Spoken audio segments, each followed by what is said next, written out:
Welcome to teacher plus.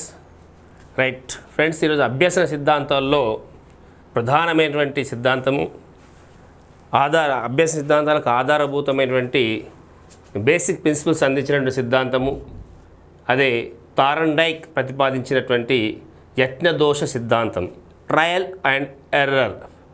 ఇది Thorndike, America చెందిన Thorndike చే ప్రతిపాదించబడిన సిద్ధాంతము. దీన్నే సంధాన సిద్ధాంతము, బంధ సిద్ధాంతము, ఉద్దీపన ప్రతిస్పందన సిద్ధాంతము, విజయపథ వర్ణ రీతి సిద్ధాంతం అని పేర్లు. ఇన్ని పేర్లు ఉన్నాయండి. ఆ పేర్లు ఎందుకు వచ్చినాయో మన సిద్ధాంతం చూస్తే మీకు అర్థమవుతుంది. ఆ పేర్లు కూడా అన్నీ గుర్తుకొస్తాయి, మీకు గుర్తుకొచ్చేలా చేస్తాను. ఏందది? యజ్ఞదోష సిద్ధాంతము. ఓకే, ఏంది? ట్రయల్ అండ్ ఎర్రర్ సిద్ధాంతంలో ప్రధానంగా ప్రేరణ ప్రతిస్పందన లేదా ఉద్దీపన ప్రతిస్పందన మధ్య బంధాన్ని దృఢతరం చేయడం వల్ల అభ్యసనం జరుగుతుంది, ఒక జీవిలో ప్రవర్తనలో మార్పు వస్తుంది అని చెప్పడమే ఈ ట్రయల్ అండ్ ఎర్రర్ థియరీ. ఈయన ఏదంటే ఏదైనా ఒక విషయం నేర్చుకోవాలంటే ప్రతి విషయాన్ని ఒకేసారి నేర్చుకోలేము. కొన్ని ప్రయత్నాలు చేస్తేనే దాన్ని విజయవంతంగా నేర్చుకోగలుగుతాం, అభ్యసనం జరుగుతూ ఉంటాం. సైకిల్ తొక్కడం ఉందనుకోండి, ఒక్కసారి ఎక్కి తొక్కగానే సైకిల్ రాదు. కార్ డ్రైవింగ్ ఒకసారి కూర్చోగానే కార్ డ్రైవింగ్ రాదు. టైప్ మిషన్లో కూర్చొని ఒకసారి చూడండి, టైప్ మిషన్లో టైప్ కొట్టలేము. ఏదైనా ఒక పద్యం నేర్చుకోవాలంటే ఒక్కసారి పద్యం చదవగానే పద్యం రాదు మనకు. ప్రయత్నాలు చేస్తుంటే మనకు ఒకసారి పద్యం నేర్చుకుంటాము, చెప్పినప్పుడు కొన్ని మిస్టేక్స్ అవుతాయి, మళ్ళీ చదువుతాము, కొన్ని తగ్గుతాయి, మళ్ళీ చదువుతాం, మళ్ళీ చేస్తాం, మళ్ళీ ఇట్లా రిపీటెడ్గా చేసేసరికి మిస్టేక్స్ తగ్గి అభ్యసనం అనేది సక్సెస్ అవుతుంది. సో ఇట్లా ప్రయత్నాలు పెరుగుతున్న కొద్దీ దోషాలు తగ్గి ఫలితం సిద్ధించడమే యజ్ఞదోష సిద్ధాంతం అన్నాడు ఈయన. ట్రయల్ అండ్ ఎర్రర్ ఏ విధంగా అయితే తన విజయాన్ని సాధిస్తున్నాడో వర్ణిస్తుంది. కాబట్టి అంటే దోషాలు తగ్గించుకుంటూ ప్రయత్నాలు పెంచుతూ సరైన ప్రతిస్పందనలు ఇవ్వడాన్నే విజయపథ వర్ణ రీతి అంటారు దీన్ని. అందుకే దీనికి విజయపథ వర్ణ రీతి సిద్ధాంతం అని వచ్చింది. రైట్, అంతేందుకు ఇంకొక ఎగ్జాంపుల్ చూద్దాం. మనము ఒక కొత్త ఇంటికి వెళ్ళామనుకోండి, అక్కడ వెళ్ళి స్విచ్ బోర్డు మీద 10 బటన్లు ఉంటాయి. లైట్ వేయాలంటే ఏదో ఒక స్విచ్, కరెక్ట్ స్విచ్ ఉంటుంది, దాన్ని నొక్కితేనే వెళ్తే ట్యూబ్ లైట్ ఆన్ అవుతుంది. మనకు తెలియదు కదా, అప్పుడు అన్నీ ట్రయల్స్ చేస్తుంటాం, అన్ని స్విచ్లు టపటప వేస్తుంటాం. ఒక్కసారి 4 స్విచ్లు వేస్తాం మనం కొత్తగా వెళ్ళగానే, ఒక్క లైట్ వస్తుంది. నెక్స్ట్ డే రోజు చూస్తాం, ట్రై చేస్తాం, 4 స్విచ్లు ఎక్కేసరికి ఎక్కడో దగ్గర దొరుకుతుంది. Third day, fourth day, fifth day వరకు నేరుగా చీకట్లో కూడా ఇక్కడి నుంచి 3వ స్విచ్చో లేదా 4వ స్విచ్చో అని చెప్పేసి వీళ్ళు తడిమి ఆ స్విచ్ను మాత్రమే వేస్తాం. అంటే ఎక్కువసార్లు ప్రయత్నం చేయడం వల్ల ఈ స్విచ్కు ఆ లైట్కు ఉన్నటువంటి రిలేషన్ను మనము నేర్చుకొని ఆ సరైనటువంటి ప్రతిస్పందన మాత్రమే ఇస్తాం. ఆ సరైన స్విచ్ను మాత్రం నొక్కడం వల్ల ఆ లైట్ వెలుగుతుంది. ఇదే యజ్ఞదోష సిద్ధాంతం. మొదటి రోజు 10 స్విచ్లు వేస్తే కానీ లైట్ వెలగలేదు, రెండో రోజు 7-8 స్విచ్లు వేసాము, మూడో రోజు 4 స్విచ్లు వేసాము, 5వ రోజు 1-2 స్విచ్లు వేస్తాం, లాస్ట్కు పర్టికులర్ ఒక్క స్విచ్ నొక్కినప్పుడు లైట్ వచ్చేలా సాధించాం. ఇది యజ్ఞదోషం, ట్రయల్ అండ్ ఎర్రర్స్. దీని ద్వారా సరైన స్విచ్ నొక్కి బల్బు వేయడం నేర్చుకున్నాము. రైట్, అలాగే ఈయన నూతన కృత్యాలు నేర్చుకునేటప్పుడు క్రమంగా దోషాలు తగ్గి ఉద్దీపన ప్రతిస్పందనల మధ్య బంధం పెరిగి అభ్యాసం సిద్ధిస్తుందని చెప్పాడు. దీనికోసమైనా ఒక ఎక్స్పెరిమెంట్ చేశాడు. ఎక్స్పెరిమెంట్ చేయడానికి ఆయన పజిల్ బాక్స్ని తీసుకున్నాడు. దీన్ని గుర్తుపెట్టుకోండి, థార్న్డైక్ యజ్ఞదోష సిద్ధాంత ప్రయోగంలో ఉపయోగించిన దాన్ని పజిల్ బాక్స్ అంటారు. ఓకే, స్కిన్నర్ ఆపరెంట్ కండిషన్లో స్కిన్నర్ పేటికను వేరే, అది వేరు ఇది వేరు. సో ఇక్కడ గుర్తుపెట్టుకోవాల్సింది అది పజిల్ బాక్స్. యజ్ఞదోష అభ్యాస సిద్ధాంతంలో థార్న్డైక్ వాడినటువంటి పరికరమైంది పజిల్ బాక్స్. ఈ పజిల్ బాక్స్లో దేన్ని తీసుకొచ్చాడు? పిల్లిని తీసుకొచ్చి పెట్టాడు. దేని మీద ప్రయోగం చేశాడు? పిల్లితోటి.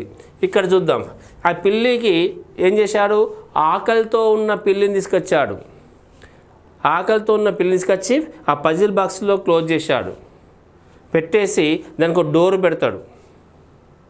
ఆ డోర్ ఓపెన్ కావడానికి ఒక స్విచ్ని పెడతాడు. ఒకే స్విచ్ కదా అలాంటి సిమిలర్గా కొన్ని n నెంబర్ ఆఫ్ స్విచ్చెస్ పెడతాడు. పెట్టి ఆకలితో ఉన్న పిల్లిని ఆ పజిల్ బాక్స్లో పెట్టి పజిల్ బాక్స్ బయట కనపడే విధంగా ఆహారాన్ని పెడతాడు. చేప ముక్కను పెడతాడు. ఏం పెడతాడు ఇక్కడ? చిన్న చేప ముక్క అనుకోండి మనం. ఓకే, ఈ పళ్ళెంలో ఒక చిన్న ఆహారాన్ని పెడతాడు. ఆకలితో ఉన్న పిల్లిని ఎందుకు పెడతాడు సార్ అంటే, కడుపు నిండిన పిల్లిని తీసుకొచ్చి లోపల పెడితే బుద్ధిగా పడుకుంటుంది, కానీ అది బయటకు వచ్చే ప్రయత్నం చేస్తుందా? చేయదు. అందుకే ఆకలితో ఉన్న పిల్లి అంటున్నాము. ఆకలితో ఉన్న పిల్లి అయితే ఆకలి తీర్చుకోవడానికి ఆహారం వైపు ప్రయాణిస్తుంది, ఆహారం సంపాదించుకొని ప్రయత్నం చేస్తుంది. ఎదురుగా ఆహారం కనబడుతుంది కాబట్టి అందుకోవడానికి ప్రయత్నం చేస్తుంది. అదే ఆకలి కడుపు నిండిన పిల్లిని తీసుకొస్తే డోర్ ఓపెన్ కాకపోతే బయటకు వస్తుందా? రాదు. ఏ ప్రయత్నం చేయదు. అందుకే అవసరం కలగాలి, ప్రేరణ కలగాలి. కాబట్టి ఆకలితో ఉన్న పిల్లిని తీసుకొచ్చి పజిల్ బాక్స్లో పెడతాడు. చూడండి, ఈ పజిల్ బాక్స్లో పిల్లి చేతి జాచేదానికి అందుకోవాలని ప్రయత్నం చేస్తుంది, రక్కుతుంది, ఆ ఊచలు లాగుతుంది, అటు ఇటు కదులుతుంది, ఊపుతుంది. లాస్ట్కి అన్నీ నొక్కంగా సడన్గా ఒక స్విచ్ నొక్కేసరికి ఆ డోర్ ఓపెన్ అవుతుంది, బయటకు వస్తుంది, ఆకలి తీర్చుకుంటుంది. రెండో రోజు మళ్ళీ ఆకలితో ఉన్న పిల్లి తీసుకొచ్చి అలా పెట్టేస్తాడు. పెట్టేసి మళ్ళీ సేమ్ థింగ్ ఆహారం బయట పెడతాడు, దానికి కనబడేటట్టు అందుబాటులో ఉండేటట్టు. కానీ పజిల్ బాక్స్ ఓపెన్ చేయాలంటే అది కూడా మరి రక్కుతుంది. అప్పుడు గుర్తుకొస్తుంది, ఈ రక్కడం వివరం కాదు, ఇది ఏదో ఒత్తితే నొక్కితే ఓపెన్ అయిందని అన్ని మీటర్లు నొక్కుతుంది. సడన్గా డోర్ ఓపెన్ అవుతుంది, మళ్ళీ తింటుంది. మూడో రోజు, నాలుగో రోజు ఇట్లా ప్రయత్నం చేసి లాస్ట్కు కొన్ని ప్రయత్నాల తర్వాత పిల్లికి ఒక నేర్చుకుంటుంది, ఏ ఒక మీటర్ నొక్కితే ఈ డోర్ ఓపెన్ అవుతుంది, నాకు ఫుడ్ దొరుకుతుంది అని. ఆ మీటర్ నొక్కడానికి డోర్కు మధ్య గల రిలేషన్ను అది తెలుసుకుని ఆ పర్టికులర్గా ఆ మీటర్ని మాత్రం నొక్కడం నేర్చుకుంటుంది. అంటే అభ్యసనం విజయవంతంగా సక్సెస్ చేసుకుంది అది. అంటే ఇక్కడ ఆ పిల్లికి ఎలా తెలిసింది? అది కొన్ని ప్రయత్నాలు చేసినప్పుడు కొన్ని తప్పులు జరిగినాయి, దోషాలు జరిగినాయి.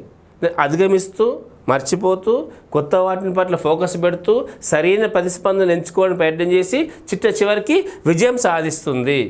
ఇదే విజయపథ వర్ణరీతి అంటే. ఓకే, అంటే ఈ విధంగా అభ్యాసం జరుగుతుంది అంటాడు థార్న్డైక్. మనిషిలో కూడా ఏవైనటువంటి చలనకోశం నేర్చుకోవాలంటే ఒక్కసారిగా నేర్చుకోలేము, దానికి కొన్ని ప్రయత్నాల తర్వాతనే సంపూర్ణంగా అభ్యాసం జరుగుతుంది అని చెప్తాడు థార్న్డైక్. అందులో ముఖ్యమైన అంశాలు ఏంది? ఈ యత్న దోష అభ్యాస సిద్ధాంత ముఖ్యమైన అంశాలు ఏంటంటే, ఫస్ట్ జీవి ప్రేరణ పొందాలి. ఎస్, ప్రేరణ లేకపోతే ప్రయత్నమే చేయడు, అభ్యసనమే జరగదు. అభ్యసనానికి మూలము ప్రేరణ, అభ్యసనానికి రాచబాట ప్రేరణ. ప్రేరణ లేనిది అభ్యసనం జరగదు, ఎందుకంటే అతను కదలిక రాదు, ప్రయత్నం చేయరు. ఈ పిల్లి ఉంది అనుకోండి, ఈ ప్రయోగంలో పిల్లి ఎలా ఉంది? ఆకలితో ఉంది. ఆకలి అనే ఒక ప్రేరణ ఉంది కాబట్టి అదేం చేస్తుంది? గమ్యం వైపు కలుగుతుంది, ఆకలి తీర్చుకోవడం వైపు ప్రయత్నం చేస్తుంది. రైట్? అప్పుడు ఆకలి తీసుకునే ప్రయత్నంలో ఏం కాబట్టి ఇక్కడ అడ్డంకులు ఏర్పడ్డాయి, ఆబ్స్టికల్స్. ఏంటి? అన్ని ఊచలు, ఆ పజిల్ బాక్స్లో ఊచలన్నీ అడ్డంకులు ఏర్పడ్డాయి. అప్పుడు ఆ అడ్డంకులు తొలగించుకోవడానికి ఏం చేసింది? రకరకాల ప్రతిస్పందనలు చేస్తుంది, రకరకాల చర్యలు చేస్తుంది, రక్కుతుంది, లాగుతుంది, నెట్టేస్తుంది, బాక్సును శరీరంతో ఒత్తేస్తుంది, లాస్ట్కి మీటర్లు నొక్కుతుంది, విభిన్న ప్రతిస్పందనలు చేస్తుంది. చేసినప్పుడు అనుకోకుండా యాదృచ్ఛికంగా ఫలితాన్ని పొందుతుంది. అంటే డోర్ ఓపెన్ అయింది. డోర్ ఓపెన్ కాగానే ఏమవుతుంది? అప్పుడు దాని మైండ్లో వెలుగుతుంది, ఓహో ఈ మీటర్ నొక్కితే డోర్ ఓపెన్ అయిందని. అప్పుడు సరైనటువంటి ప్రతిచర్యను ఎంపిక చేసుకుంటుంది. ఈ రక్కడం, కొరకడం, తన్నడం కాదు, మీటర్ నొక్కితే డోర్ ఓపెన్ అవుతుందనే విషయాన్ని తెలుసుకొని సరికాని ప్రతిస్పందన తొలగించుకుంటుంది. ఏంటి? తన్నుడు గుద్దుడు బంద్, ఓన్లీ మీటర్లు నొక్కుడే అనే విషయాన్ని నేర్చుకుంటుంది. అప్పుడు ఏ మీటర్ నొక్కితే ఫలితం వస్తుందో ఆ ప్రతిస్పందన మాత్రమే స్థిరపరచుకుంటుంది. ఓకే, అప్పుడు దీని మధ్య బంధం ఏర్పరచుకుంటుంది. ఇక సమస్యకు ప్రతిచర్యకు మధ్య ఉన్న సంబంధాన్ని గట్టిపరుచుకుంటుంది. అంటే సమస్య ఏంది? తలుపు తెరుచుకోవడం. ఆ తలుపు తెరుచుకోవడానికి మీట నొక్కడానికి మధ్య సరైన మీటకు మధ్య గల సంబంధాన్ని తెలుసుకొని దాన్ని ఆ బంధాన్ని దృఢపరచుకుంటుంది. దాని ద్వారా అవసరమైన ప్రతిసారి ఆ మీట నొక్కుతుంది, ఈ డోర్ ఓపెన్ అవుతుంది, ఆహారాన్ని పొందుతుంది. అంటే ఇక్కడ చిన్నగా ఈ అంశాలు గుర్తుండాలంటే పజిల్ బాక్స్లో ఉన్న పిల్లి చేసింది ఏందో గుర్తుంచుకోవాలి. వరుసగా చూద్దాం. జీవి ప్రేరణ పొందడం. ఆకలితో ఉన్న పిల్లి ఏం చేస్తుంది? ఆహారం కోసం ప్రయత్నం చేసింది, గమ్యం వైపు కదిలింది. కదిలంగానే ఏం ఏర్పడ్డది? పోదామనేసరికి ఆ పెట్టె నుంచి బయట రాకుండా ఊచలు డోర్ అడ్డం వచ్చింది, ఆటంకులు. అప్పుడు ఏం చేసింది? నెట్టుడు, కొట్టుడు, ఒత్తుడు చేసింది, అంటే వివిధ రకాల ప్రతిచర్యలు చేసింది. తర్వాత ఏమైంది? అనుకోకుండా సడన్గా డోర్ ఓపెన్ అయింది. లివర్ నొక్కగానే డోర్ ఓపెన్ అయిన విషయాన్ని గుర్తించి మిగతా అన్నింటినీ మానేసి సరైన ప్రతిస్పందించినటువంటి ఆ మీటను గుర్తుపెట్టుకొని దాన్ని సమస్యకు ప్రతిచర్యకు మధ్య ఉన్న సంబంధాన్ని దృఢపరచుకొని అది స్థిరీకృతం చేసుకుంటుంది అభ్యసనాన్ని. ఓకే, అయితే ఈ ప్రయోగం ద్వారా థార్న్డైక్ 3 ప్రధాన అభ్యసన నియమాలను, బేసిక్ లెర్నింగ్ ప్రిన్సిపల్స్ను ప్రపోజ్ చేశాడు. ఎవరు? EL Thorndike. ఏంటైనా 3 ప్రధాన అభ్యసన నియమాలను ప్రతిపాదించాడు ఈ ప్రయోగ ఫలితం ఆధారంగా. అవేంటి? ఒకటి సంసిద్ధతా నియమము. సంసిద్ధత నియమం అంటే ఏంది? లా ఆఫ్ రెడీనెస్ అంటే సంసిద్ధత నియమం. అభ్యాస నియమము లా ఆఫ్ ఎక్సర్సైజ్. ఫలిత నియమము law of effect.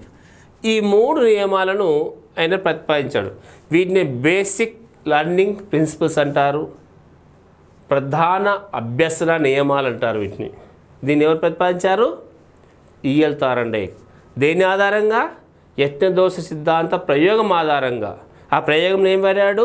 Puzzle box, ఆకలితో ఉన్న పిల్లి, బయట ఆహారం. ఓకే, దాని మీద చేసిన ప్రయోగం ఏం చెప్పాడో ఒకటి చూద్దాం. సంసిద్ధతా నియమం అంటే సింపుల్. ఏదైనా నేర్చుకోవడానికి, ఏదైనా అభ్యాసం చేయడానికి ఆ అభ్యాసకుడు సంసిద్ధుడై ఉండాలి. రెడీగా ఉండాలి. లేనివని నేర్పించలేము. సంసిద్ధుడు అంటే ఎలా ఉండాలి? ఇలా 2 రకాలుగా మనం గుర్తుంచుకోవాలి. ఒకటేంది? మానసిక సంసిద్ధత, 2 శారీరక సంసిద్ధత. శారీరక సంసిద్ధత అంటే ఏంది? ఫర్ ఎగ్జాంపుల్ 2 సంవత్సరాల పిల్లవాడిని తీసుకొని వానికి ఈత కొట్టడం నేర్పిద్దాం. నేను ఈతలో ఇంటర్నేషనల్ ప్లేయర్ను లేకపోతే కోచ్ను, నేను ఈత నేర్పిస్తాను. 2 సంవత్సరాల పిల్లానికి ఈత కూడా నేర్పిస్తే వస్తుందా? రాదు. ఎందుకోసము? ఆ 2 సంవత్సరాల పిల్లల్లో కావలసిన శారీరక పరిపక్వత లేదు, ఫిజికల్ మెచ్యూరిటీ లేకపోవడం వల్ల ఏంది? చలన కండర కౌశలాలు వికసించకపోవడం వల్ల అతడు ఆ ఈత నేర్చుకోలేడు. నేను the best teacher, national award ఆ 2 సంవత్సరాల పిల్లానికి లేదా 3 సంవత్సరాల పిల్లానికి నేను అందమైన అక్షరాలు రాయడం నేర్పిస్తా అంటే కుదురుతుందా? కుదరదు. 3 సంవత్సరాల పిల్లానికి నేను సైకిల్ తొక్కడము, కారు నడపడం నేర్పిస్తాను కుదురుతుందా? కుదరదు. 2 సంవత్సరాల పిల్లానికి 3 సంవత్సరాల పిల్లానికి సంగీతం నేర్పిస్తాను కుదురుతుందా? కుదరదు. ఎందుకోసం అంటే అతని యొక్క శారీరక పరిపక్వత అనేది లేదు. అంటే పరిపక్వత పరంగా సంసిద్ధుడై ఉన్నప్పుడు మాత్రమే మనము అది నేర్పించగలుగుతాం, అభ్యసన ప్రక్రియ జరుగుతుంది, లేకపోతే జరగదు. ఇష్టం లేకపోతే కూడా నేర్పించడం. ఆ పిల్లానికి మెడిసిన్ ఇష్టం, నువ్వు ఇంజనీరింగ్ కోర్సులు చేర్పిస్తా అంటే ఇష్టం ఉంటుందా? ఆ ఫెయిల్ అవుతాడు, సబ్జెక్టు చదవలేడు, అభ్యసించలేడు. ఇష్టం లేని పనులు చేపిస్తే, వాడికి క్రికెట్ అంటే ఇష్టం, నువ్వు వాలీబాల్ నేర్పిస్తే నేర్చుకుంటాడా? నేర్చుకోడు. ఇష్టమైన సబ్జెక్టులో ఎక్కువ నేర్చుకుంటాడు, లేకపోతే లేదు. దీన్ని మనము గుర్రాన్ని నీటి తొట్టి వరకు తీసుకెళ్ళచ్చు కానీ నీళ్లు తాగించగలమా అని సామెత ఉందా? గుర్రాన్ని నీటి తొట్టి వరకు తీసుకెళ్ళగలం కానీ నీరు తాగించలేము అనేది సంసిద్ధతా నియమాన్ని మనకు తెలుపుతుంది. ఓకేనా? సో మరి దీన్ని ఎడ్యుకేషన్ ఎలా వాడతాము అంటే, ఏదైనా అభ్యసన కార్యక్రమం స్టార్ట్ చేసేటప్పుడు వాళ్ళు ఆ సంసిద్ధుని చేయాలి, ప్రేరణ కలిగించాలి. అందుకే టీచర్ యొక్క ప్రైమరీ రోల్ ఏంటి? క్లాసుకి వెళ్ళగానే you need to create the interest among the students towards the lesson. పాఠ్యాంశం పట్ల వాళ్ళకు ఆసక్తిని కలిగించాలి, ప్రేరణ కలిగించాలి, వాళ్ళను సిద్ధపరచాలి. అప్పుడే వాళ్ళు లెసను నేర్చుకోగలుగుతారు. వాళ్ళకి ఇచ్చేటువంటి బోధన అభ్యాస కృత్యాలు ఎలా ఉండాలి? వైయక్తిక భేదాలు అనుసరించి. హ్యాండిక్యాప్ పిల్లగానికి నేను గ్రౌండ్కి పదా, ఖోఖో ఆడదు, ఫుట్బాల్ ఆడదు అని నడుస్తుందా? నో. మనకి కూర్చొని carrom board, chess, indoor games ఆడిపించాలి. శారీరకంగా దృఢంగా ఉన్న వానికి అవుట్డోర్ గేమ్స్ ఆడిపించాలి. వాళ్ళ యొక్క వైయక్తిక భేదాలను గమనించి తగినటువంటి అభ్యసన కృత్యాలను ఏర్పాటు చేయాలి. అప్పుడే వాళ్ళు ఆయా స్థాయికి సంబంధించిన అభ్యసన ప్రక్రియను కరెక్ట్గా పూర్తి చేయగలుగుతారు. సంసిద్ధులయ్యారు, అభ్యాసం స్టార్ట్ అయింది, కానీ అది ధారణలో ఉండాలంటే ఏం చేయాలి? అభ్యాసము ఏంది? ఎక్సర్సైజ్ ఆర్ ప్రాక్టీస్ కావాలి. ఏం కావాలి? ప్రాక్టీస్ కావాలి. ఈరోజు మీకు నేను సైకిల్ తొక్కడం నేర్పించాను, వచ్చేస్తుందా? ఈరోజు నేను కార్ నడపడం నేర్పించాను, ఒక్కసారిగా వచ్చేస్తుందా? రాదు. Need practice, practice, practice, practice. Practice makes a man perfection అన్నారు. Practice makes a man perfection అనేది ఏ నియమం కిందకి వస్తుంది? అభ్యాస నియమం కిందకి వస్తుంది. అంటే మళ్ళీ మళ్ళీ ప్రయత్నం చేయాలి, విఫలం పొందినా కానీ మళ్ళీ తిరిగి ప్రయత్నం చేయాలి, మళ్ళీ తిరిగి ప్రయత్నం చేయాలి. తిరిగి ప్రయత్నాలు చేస్తున్న కొద్దీ దాంట్లో ఒక నైపుణ్యత పెరిగి ఉద్దీపన ప్రతిస్పందనల మధ్య బంధం గట్టిపడి ఆ అభ్యసనము సమర్థవంతంగా సాగుతుంది. చూడండి, చిన్నపిల్ల మనకి ఏం చెప్పి టేబుల్స్ ఎట్లా నేర్పిస్తాము? రేకం 2, 2 2 4 రిథమిక్గా నేర్పిస్తాం. 2 1s 2, 2 2s 4 అని గుణింతాలు. వాళ్ళు దాన్ని వల్లే వేస్తారు, బట్టి రోడ్ చేస్తుంటారు మళ్ళీ మళ్ళీ మళ్ళీ. వాళ్ళు ఎన్నిసార్లు పట్టుకోవడం వల్ల ఎన్ని సంవత్సరాలు మర్చిపోరు, అట్లా బాగా గుర్తుంటాయి. కొన్ని పద్యాలు కూడా ఉప్పు కప్పూరంబు నొక్క పోలిక 2 అని ఒక్కసారి చెప్పగానే వస్తుందా? రాదు. దాన్ని మళ్ళీ మళ్ళీ సాధన చేస్తారు. అంటే సాధనమున పనులు సమకూరు ధరలోన అనేటువంటిది ఏది ఉందో ఇది కూడా అభ్యాస నియమమే. అభ్యాసము కూసు విద్య అనే సామెత కూడా ఏ నియమం కిందకి వస్తుంది? అభ్యాస నియమమే. ఓకే. హోంవర్క్ ఇవ్వడం కూడా ఒక లెక్క సార్ ప్రాబ్లం చెప్తారు, మ్యాథ్స్ మోడల్ ప్రాబ్లమ్స్ ఇంటికి హోంవర్క్ ఇస్తాడు, అది కూడా అభ్యాస నియమమే. తినక వేము తీయనుండు అనే నానుడి కూడా వేపను తింటుంటే ఆ చేదనేది ఫీల్ మనం పోగొట్టుకుంటాం, తీయగుండు అనే సామెత కూడా ఏంది? అభ్యాస నియమమే. అనగనగా రాగం అతిశైలి చుండు, పాటను గానాన్ని మళ్ళీ ప్రాక్టీస్ చేస్తుంటే రాగం మంచిగా వస్తుందని చెప్పడం కూడా అభ్యాస నియమే. ఇవన్నీ కూడా ఈ అభ్యాస నియమానికి సంబంధించినటువంటి ఎగ్జాంపుల్స్గా చెప్పచ్చు. ఈ అభ్యాస నియమంలో 2 ప్రిన్సిపల్స్ ఉన్నాయి. ఒకటి నవ్యత్వ నియమము, తరచుదన సూత్రము. నవ్యత్వం అంటే ఏదైనా మళ్ళీ ప్రాక్టీస్ చేయాలంటే అది కొత్తదై ఉండాలి, మనం కొత్తగా ఆసక్తి రేకెత్తించేలాగా ప్రేరణ కారకంగా ఉన్నప్పుడు దాన్ని మనము మళ్ళీ ప్రాక్టీస్ చేయడానికి ఇంట్రెస్ట్ చూపుతాము. ఒకసారి నేర్పించినాక నచ్చలేదనుకోండి, మళ్ళీ ప్రాక్టీస్ చేస్తామా? వినవ్వ. సో ఆ కొత్తగా తనం కనబడితే వాళ్ళు ఆసక్తి చూపుతారు ప్రాక్టీస్ చేయడానికి, ఎక్సర్సైజ్ చేయడానికి. దాన్ని ఎన్నిసార్లు ఎక్కువగా ప్రాక్టీస్ చేస్తున్నారనేది తరచుదన సూత్రం. అంటే కొత్తగా ఉండి నచ్చిన అంశం ఉంటే ఎక్కువసారి, తక్కువ సమయంలో ఎక్కువసారి ప్రయత్నం చేస్తారు. ఎంత తక్కువ సమయంలో ఎంత ఎక్కువసారి ప్రయత్నం చేస్తారు అనే దాన్ని తరచుదన సూత్రం అంటారు. ఈ ఫ్రీక్వెన్సీ పెరుగుతుంటే అభ్యాసం అంత తొందరగా జరుగుతుంది అనేది ఈ 2 యొక్క ఉదాహరణలు చెప్తుంది. ఓకే. దీంట్లో మనం ఏం చెప్తుంది? కంఠస్థాన్ని ప్రోత్సహిస్తుంది ఇది డ్రిల్లింగ్. ఈ అభ్యాస నియమం కంఠస్థాన్ని ప్రోత్సహిస్తుంది. హోంవర్క్లు, అసైన్మెంట్స్ ఇవన్నీ కూడా అభ్యాస నియమం కిందకి వస్తాయి. రీకాల్, పునఃస్మరణ చేయడం కూడా, రివిజన్ చేయడం కూడా, పాఠ్యాంశాన్ని రివిజన్ చేయడం, అటు టీచర్ కావచ్చు స్టూడెంట్ కావచ్చు మళ్ళీ మళ్ళీ రివిజన్ చేసుకుంటాం ఎగ్జామ్స్ రాగానే, ఇది కూడా ప్రాక్టీస్ అభ్యాసనమే. పునరభ్యసనము, ఒకసారి చదివిన దాన్ని మళ్ళీ రేపు, మళ్ళీ తర్వాత ఎల్లుండి మళ్ళీ మళ్ళీ రీలర్నింగ్ చేస్తుంటాము. ఓవర్ లర్నింగ్ కూడా, ఇవన్నీ కూడా దేన్ని అభ్యాస నియమంలో భాగంగానే చూస్తాము. ఓకేనా, గుర్తుపెట్టుకోవాలి. ఈ ఎగ్జాంపుల్స్ అవి కూడా అభ్యాస నియమానికి సంబంధించి. ఓకే, నెక్స్ట్ మూడవది ఫలిత నియమము అయిన లా ఆఫ్ ఎఫెక్ట్. థార్న్డైన్ ప్రతిపాదించిన సూత్రాల్లో ముఖ్యమైనటువంటిది ఫలిత నియమం. ఓకే, మూడవది అంటే ఇక్కడ ఆ రెండిటి మధ్య ఉద్దీపన ప్రతిస్పందన చర్య జరిగి అభ్యసనం జరిగి వచ్చిన ఫలితం ఆనందాన్ని ఇస్తే ఆ అభ్యసనం కొనసాగుతుంది, ఇది పునరావృతం అవుతుంది, మళ్ళీ మళ్ళీ నేర్చుకుంటాం. ఒకవేళ అభ్యసనము విఫలమైతే, బాధాకరమైతే అభ్యసనం కుంటుపడుతుంది, అక్కడికి అయిపోతుంది. సో ఈ ఫలిత నియమం అనేది చాలా ఇంపార్టెంట్. అంటే ఒక అభ్యసనం కొనసాగాల వద్ద అనేది ఈ ఫలిత నియమం తెలుస్తుంది. అంటే ఇక్కడ ఎగ్జామ్ రాయంగానే రిజల్ట్ రావాలి, ఒక పని చేయని శబాష్ అన్నామనుకో, వెరీ గుడ్ అని పొగిడినామనుకో, వాడు మళ్ళీ కంటిన్యూ చేస్తున్నాడు. ఒకసారి పో నీకేం చేస్తాడు పో అన్నామనుకో, వాడు విరమించుకుంటాడు, ఫీల్ అవుతాడు. ఫెయిల్ అయ్యండి అనుకోండి, మళ్ళీ ఆసక్తి చూపడు. అందుకే అక్కడ ప్రోత్సాహం అవసరం, ప్రేరణ అవసరము. ఫలితము రాగానే బహుమతులు ఇవ్వడం చాలా అవసరము. ఇందులో చాలా వరకు ఏంటంటే ఎగ్జామ్ కాగానే రిజల్ట్ ఇవ్వాలి. ఇస్తే వాళ్ళు మళ్ళీ చదివే అవకాశం ఉంటుంది. ఓకే, అంటే పని చేయగానే ఫలితం రావాలి. పని చేస్తే ఫలితము, సానుకూల ఫలితం వస్తే అభ్యాసము కొనసాగుతుంది.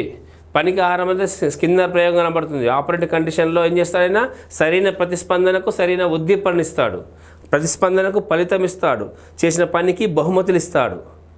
అంటే అభ్యసనంలో బహుమతులు, పొగడ్తలు, సర్టిఫికెట్లు, మెడల్స్, ర్యాంకులు, గ్రేడ్లు అని ప్రవేశపెడతాడు. అవి రావడం వల్ల ఇక్కడ మళ్ళీ నేర్చుకుంటే ఇవన్నీ ఫలిత నియమంలో ఇమిడి ఉన్నాయి. సక్సెస్ నథింగ్ లైక్ సక్సీడ్ అంటారు. దీన్ని ఏమంటారు? సక్సెస్ నథింగ్ లైక్ సక్సీడ్ అంటారు. ఓకే, సో ఇది నేర్చుకున్నది వాళ్ళకు ఉపయోగకరంగా ఉంటే జీవితంలో దీన్ని మళ్ళీ నేర్చుకుంటారు, మళ్ళీ దానిపై ఆసక్తి చూపుతారు. ఓకేనా, ఇందులో కాంక్రీట్ టు అబ్స్ట్రాక్ట్, మూర్త విషయాల నుంచి అమూర్త విషయాలకు బోధన జరగాలి. ముందే అమూర్త విషయాలు చెప్తే వాళ్ళకి అర్థం కాదు. సో కాంక్రీట్ థింగ్స్ టీచ్ చేసిన తర్వాతనే క్రమంగా అబ్స్ట్రాక్ట్ థింగ్స్కు వెళ్ళడము నేర్చుకోవాలి. ఓకే, ఇందులో విసుగు, అసంతృప్తి, బాధ కలిగించేటువంటి పరిస్థితులను కల్పించకూడదు. అభ్యసనంలో అలాంటి సిచ్యువేషన్స్ను మనము ఇది చేయకూడదు. ఓకే, అయితే థార్న్డైక్ 3 ప్రధాన నియమాలు చెప్పాడు కదా, దాంతోపాటు అనుబంధ నియమాలు కూడా చెప్పాడు కొన్ని. యజ్ఞదోష సిద్ధాంతం యొక్క అనుబంధ నియమాలు. ఓకే, అందులో ఒకటి కాల వ్యవధి నియమం. ఏంది? కాల వ్యవధి నియమం. కాల వ్యవధి అంటే మనం ఒక పని చేయగానే ఫలితం రావాలి, పరీక్ష రాయంగానే రిజల్ట్ ఇవ్వాలి. ఈరోజు ఎగ్జామ్ రాస్తే 6 నెలలకు సంవత్సరం ఇంకొక కోర్స్ అయినాక ఈ రిజల్ట్ వచ్చింది అనుకోండి, దానిపైన ఆసక్తి ఉండదు. మనం చూస్తున్నాం ఈ మధ్యలో చాలా పరీక్షల్లో ఒక ఎగ్జామ్ రాస్తాము, వాళ్ళు మర్చిపోతాము, ఇంకో ఎగ్జామ్ వస్తుంది, అది కూడా అయిపోతుంది. ఎప్పుడో ఈ పాత ఎగ్జామ్ రిజల్ట్ వస్తుంది, మనం హాల్ టికెట్ వెతుకుని రిజల్ట్ చూసుకోవాల్సిన పరిస్థితి ఉంటుంది. దాని ఆసక్తికి పోతుంది. ఎంబడే రిజల్ట్ ఇస్తే ఫెయిల్ అయితే మళ్ళీ చదువుతాడు, లేదా వదిలేసి కొత్త చూసుకుంటాడు. రిజల్ట్ వస్తే హ్యాపీగా సక్సెస్ అవుతూ ముందుకెళ్తాడు. అందుకే అభ్యసన సామర్థ్యానికి కాలానికి మధ్య విలోమానుపాతం ఉంటుంది. ఏ సంబంధం ఉంటుంది? విలోమానుపాతం. అంటే ఇచ్చే ఫలితము ఆలస్యమైందనుకోండి, అభ్యసన సామర్థ్యము తగ్గిపోతుంది. కాలం తగ్గిందనుకోండి, అంటే ఫలితం ఇచ్చే కాలం తగ్గితే అభ్యసన సామర్థ్యము పెరుగుతుంది. సో అభ్యసన సామర్థ్యానికి ఈ యొక్క ఫలితం ఇచ్చే కాలానికి మధ్య గల సంబంధము విలోమ అనుపాతంలో ఉంటుంది, రివర్స్లీ ప్రపోజ్డ్. ఓకే, నెక్స్ట్ ప్రేరణ కారక నియమం.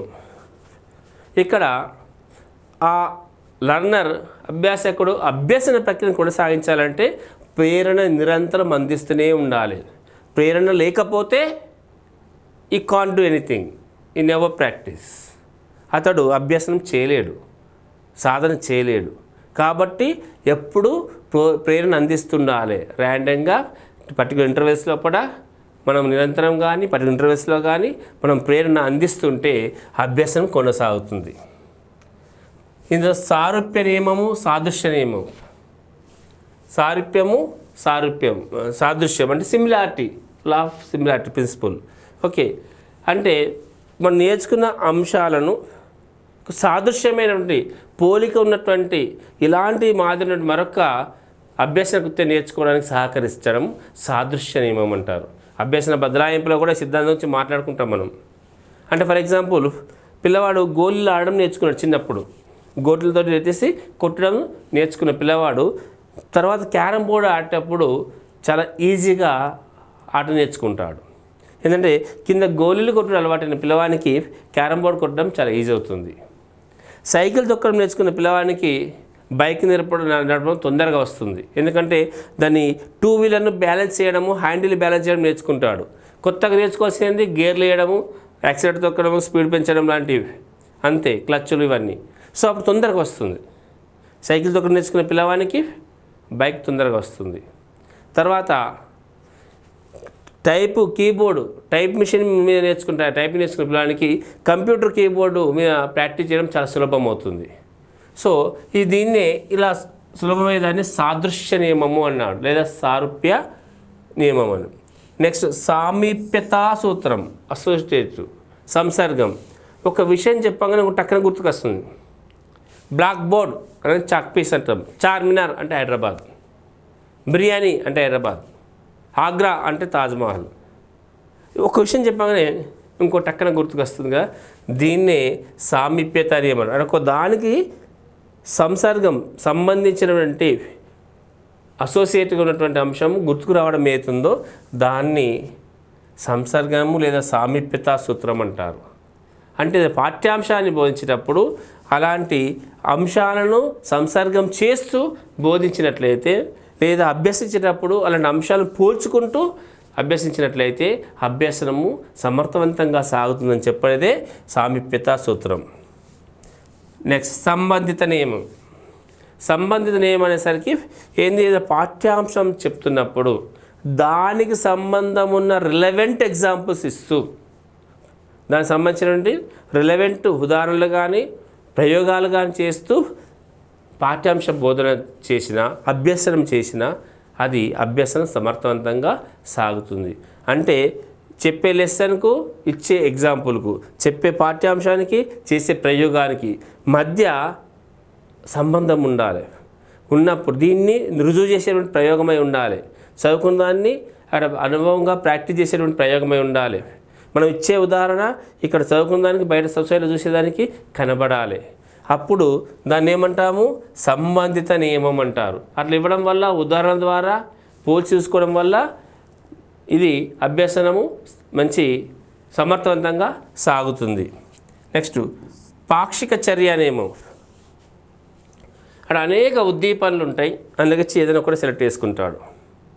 10th క్లాస్ అయిపోయిన విద్యార్థి ఎంపీసీ, బైపీసీ, సిఈసి, హెచ్ఈసి, ఇంకా వొకేషనల్ కోర్స్, పాలిటెక్నిక్ ఇలాంటి కోర్సులు అన్నీ ఉంటాయి, ఐటీఐ. అందుకే ఏదన్నా ఒక్కటే సెలెక్ట్ చేసుకుంటాడు ఏ అంశాన్ని నేర్చుకోవడానికి.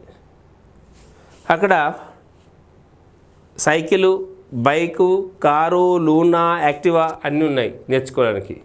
తనకు నచ్చింది, తనకు అనుకూలమైన దాన్ని నేర్చుకోవడానికి ఆయన ఇంట్రెస్ట్ చూపిస్తాడు. అంటే ఒక పాఠశాలలో ఆ క్రీడలు నేర్పించడం, ఏదో ఒక ఆటను ఎంచుకోమన్నప్పుడు అక్కడ వాలీబాల్ ఉంది, ఫుట్బాల్ ఉంది, టెన్నిస్ ఉంది, క్రికెట్ ఉంది, ఖోఖో ఉంది, కబడ్డీ ఉంది. ఏదైనా ఒక ఆటను ఎంచుకోమన్నప్పుడు తను నచ్చిన ఒక ఆటను ఎంచుకోవడం, ఇది పాక్షిక చర్యా నియమం అంటారు. అంటే అనేక ఉద్దీపనల నుండి తను నచ్చిన ఏదైనా ఒక ఉద్దీపనను ఎంచుకోవడమే పాక్షిక చర్యా నియమం. నెక్స్ట్ బహుళ ప్రతిస్పందన, మల్టిపుల్ రిఫ్లెక్షన్స్. బహుళ ప్రతిస్పందన అంటే ఉద్దీపన ఒకటి ఉంటుంది, కానీ మన యొక్క రిఫ్లెక్షన్స్ వేరువేరుగా ఉంటాయి. ఇందాక చూడండి, మన ప్రయోగంలో చూసాం, ఏంది, పిల్లిని పజిల్ బాక్స్లో పెట్టినప్పుడు ఆహారం అనే ఉద్దీపన ఒకటే ఉంది, ప్రతిస్పందన ఏం చేసింది, అది చేజాచింది, ఊచలు రక్కింది, కొరికింది, తన్నింది, రుద్దింది, మిటలు నొక్కింది, డిఫరెంట్ ప్రతిస్పందనలు ఇచ్చింది. దీన్ని బహుళ ప్రతిస్పందన అని ఏమంటారు. ఒకే ఉద్దీపనకు అనేక ప్రతిస్పందనలు ఇవ్వడము బహుళ ప్రతిస్పందన అవుతుంది. పాక్షిక చర్య నియమం అంటే అనేక ఉద్దీపనల నుంచి ఒక ఉద్దీపనను సెలెక్ట్ చేసుకోవడము పాక్షిక చర్య నియమం అవుతుంది. అవునా? ఇది మన యొక్క థార్న్డైక్ ప్రతిపాదిత యత్న దోష సిద్ధాంతము, ట్రయల్ అండ్ ఎర్రర్ థియరీ, సంధాన సిద్ధాంతము, బాండ్ థియరీ, ఉద్దీపన ప్రతిస్పందన సిద్ధాంతము, ఏంది ఎస్ఎల్ థియరీ, ఉద్దీపన ప్రతిస్పందన సిద్ధాంతము, విజయపథ వర్ణరీతి సిద్ధాంతము అని ఇన్ని పేరుతో పిలుస్తాం. ఇది ఎవరు ప్రతిపాదించారు? Ian Thorndike. ఈ సిద్ధాంతం మీనింగ్ ఏంటి? ప్రయత్నాలు పెరుగుతున్న కొద్దీ దోషాలు తగ్గి ఉద్దీపన ప్రతిస్పందన మధ్య బంధం ఏర్పడి దృఢ బంధం పెరిగి అభ్యసనము సమర్థవంతంగా జరుగుతుంది అని చెప్పేదే యత్నదోష సిద్ధాంతము. ఈ సిద్ధాంతం నిరూపించడానికి ఆయన చేసిన ప్రయోగంలో పజిల్ బాక్స్ను వాడతాడు. పజిల్ బాక్స్ ఆకలితో ఉన్న పిల్లిని పెడతాడు. ఆకలితో ఉన్న పిల్లిని పెట్టి ఉద్దీపనైన ఆహారాన్ని కనబడే విధంగా ఆ పజిల్ బాక్స్ బయట పెట్టి ప్రయోగం నిర్వహిస్తాడు. తద్వారా ఎన్ని నియమాలు ప్రతిపాదించాడు? 3 ప్రధాన అభ్యాస నియమాలను. అవేంటి? ఒకటి సంసిద్ధతా నియమము, రెండోది అభ్యాస నియమము, మూడోది ఫలిత నియమము. ఓకే, సంసిద్ధులు అంటే మానసికంగా శారీరకంగా సంసిద్ధులై ఉన్నప్పుడు మాత్రమే అభ్యసనం జరుగుతుంది అని చెప్పేసి గుర్రాన్ని నీటి తొట్టి వరకు తీసుకెళ్ళచ్చు కానీ నీళ్ళు తాగించలేమనే విషయాన్ని గుర్తించాలి అంటాడు. అభ్యాస నియమంలో అభ్యాసం కూసు విద్య, practice makes a man perfect అన్నాడు. ఫలిత నియమంలో ఫలితం వస్తే, సానుకూల ఫలితం వస్తే అభ్యాసం కొనసాగుతుంది అని చెప్పి 3 నియమాలు ప్రతిపాదించాడు. దాంతోపాటు 7 అనుబంధ నియమాలు. అందులో ఒకటి కాల వ్యవధి నియమము. ఇదేంది? అభ్యసన సామర్థ్యానికి ఫలిత కాలానికి మధ్య గల సంబంధం విలోమానుపాతంలో ఉంటుంది అని చెప్పాడు. ఫలితం ఇచ్చేటువంటి కాల పరిధి పెరుగుతున్న కొద్దీ అభ్యసన సామర్థ్యం తగ్గుతుంది అని చెప్పడం. నెక్స్ట్ ప్రేరణ కారక నియమం. అభ్యసనము సమర్థంగా కొనసాగాలంటే ఆ అభ్యాసము చేయాలంటే, ప్రాక్టీస్ ఎక్సర్సైజ్ చేయాలంటే ఎప్పుడు ప్రేరణ అనేది కల్పిస్తూ ఉండాలని చెప్పారు. రెండోది ప్రేరణ కారక నియమం. మూడోది ఏమనుకున్నాము? సారూప్యత లేదా సాదృశ్య నియమం, సిమిలారిటీ. ఏంది? 2 నేర్చుకునే అంశాల మధ్య, అభ్యాస అంశాల మధ్య పోలిక ఉన్నప్పుడు ఒకదాన్ని నేర్చుకున్న అభ్యాసకుడు రెండవ దాన్ని సులభంగా నేర్చుకోగలుగుతాడు అని చెప్పడం. గోటీలు ఆడిన తర్వాత ఏంది? క్యారమ్ ఆడడం, టైపింగ్ కీబోర్డు ప్రాక్టీస్ చేసిన విద్యార్థి ఏంది? కంప్యూటర్ కీబోర్డ్ కొట్టడం, సైకిల్ నేర్చుకున్న విద్యార్థి బైక్ నడపడం తొందరగా నేర్చుకోవడం ఏవైతున్నాయో అవన్నీ కూడా. సామీప్యత నియమం అంటే ఒకటి చెప్పగానే దానికి సంసర్గం, దానికి సంబంధించిన మరొక విషయం గుర్తురావడం. బ్లాక్ బోర్డ్ అనగా చాక్ పీస్ వస్తుంది, right? Black board chalk piece వస్తుంది. స్కూల్ అంటే టీచర్ అంటే స్కూల్ అని గుర్తుకొస్తుంది. చార్మినార్ అంటే హైదరాబాద్ గుర్తుకొస్తుంది. బిర్యానీ అంటే హైదరాబాద్ గుర్తుకొస్తుంది. ఆగ్రా అంటే ఢిల్లీ తాజ్మహల్ గుర్తుకొస్తుంది. ఇవి ఒకదానికొకటి అనుబంధిత విషయాలు. ఓకే, సంబంధిత నియమం.